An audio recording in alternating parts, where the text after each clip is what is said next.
नमस्कार, मी डॉक्टर आरती पारख, वंध्यत्व निवारण व स्त्रीरोग तज्ञ, नाशिक।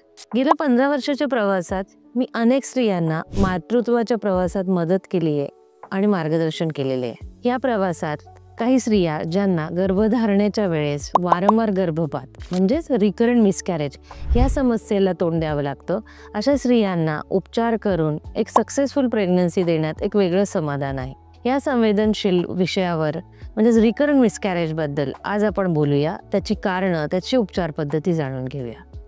रिकरंट मिसकॅरेज म्हणजे काय?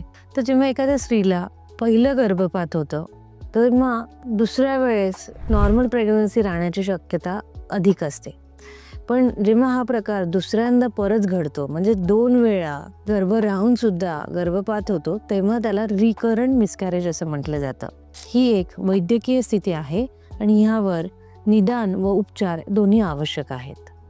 का होतो हा वारंवार गर्भपात? चला तर जाणून घेऊया याची काही कारणं। पहिलं कारण असतं जेनेटिक। जेव्हा आई किंवा वडील यांच्यामध्ये गुणसूत्रात दोष असेल तर होणारं बाळ यांच्यात एक गुणसूत्रात दोष येऊन त्याला पूर्ण वाढीची शक्यता नसते आणि त्यामुळे गर्भपात होतो। दुसरं कारण आहे हॉर्मोनल प्रॉब्लेम्स। का स्त्रीमध्ये जर थायरॉइड, हायपरप्रोलॅक्टिनेमिया ह्या रिलेटेड काही हॉर्मोनल प्रॉब्लेम्स असतील तर गर्भ चांगल्या पद्धतीने न रुजल्यामुळे गर्भपात होतो। तिसरं कारण असू शकतं गर्भाशयाच्या अडचणी। गर्भ हा गर्भपिशवीच्या आतल्या आवरणात रुजला जातो। त्या आवरणात काही दोष असेल किंवा गर्भपिशवीची जागात काही अडचणी असेल तर गर्भपात वारंवार होण्याची शक्यता निर्माण होते। चौथं कारण आहे स्त्रीच्या रक्तामधले काही दोष, ज्याला थ्रोम्बोफिलियाज म्हटले जाते, ज्यामध्ये स्त्रीचे रक्त घट्ट असणे हा दोष असू शकतो। याच्या परिणामानेच गर्भ व आईचे जे रक्ताचे जाळे बनते ते नीट न बनता त्याच्या गुठळ्या तयार होऊन रक्तप्रवाह थांबणं व गर्भाची वाढ थांबणं अशा अडचणी येतात। 5वं कारण आहे इम्युनॉलॉजिकल फॅक्टर, म्हणजेच आईची प्रतिकारशक्ती ही जास्त प्रमाणात असणे। यामुळे जो गर्भ आहे ज्याच्यात 50% हे वडिलांचा भाग असतो, तो गर्भ आईची प्रतिकारशक्ती रिजेक्ट करते आणि मग गर्भधारणेच्या अडचणी येतात। पुढचं कारण आहे लाईफस्टाईल फॅक्टर, ज्यामध्ये धूम्रपान, अधिक तणाव किंवा वजन जास्त किंवा कमी असणे ह्यांचा समावेश होतो। यामुळे स्त्रीबीज किंवा पुरुषबीजाची गुणवत्ता कमी होऊन असणारं बाळ हे कमी गुणवत्तेचं असल्यामुळे गर्भपात होतो।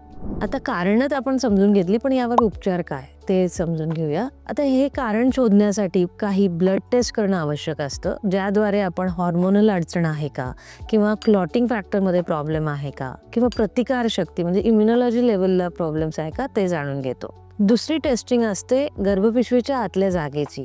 मग ही 3D सोनोग्राफी किंवा हिस्ट्रोस्कोपी ह्याद्वारे केली जाते।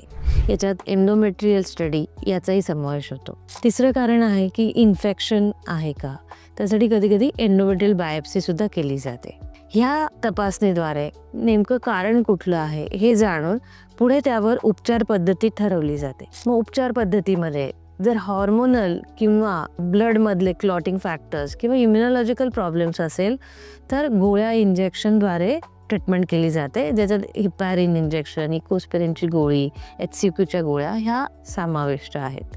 जर गर्भपिशवीत अडचण सापडली तर दुर्बिणीच्या ऑपरेशनची मदत घेतली जाते, ज्यालाच हिस्ट्रोलॅप्रोस्कोपी असं म्हटले जातं। जर जेनेटिक प्रॉब्लेम असेल तर IVF करून जे एम्ब्रियोज तयार होतात त्याच्यावर प्रीजेनेटिक टेस्टिंग म्हणजेच गुणसूत्र दोषाची टेस्टिंग करून जे नॉर्मल एम्ब्रियोज आहेत ते ट्रान्सफर केले जातात। तर ह्या उपचार पद्धतीद्वारे एक सक्सेसफुल प्रेग्नन्सी किंवा एक पूर्ण 9 महिन्याची गर्भधारणा शक्य होते।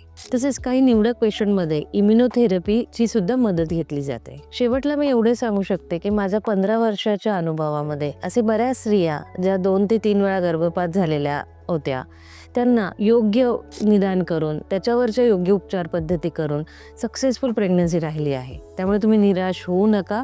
एक गर्भपात म्हणजे तुमच्या मातृत्वाचा शेवट नव्हे।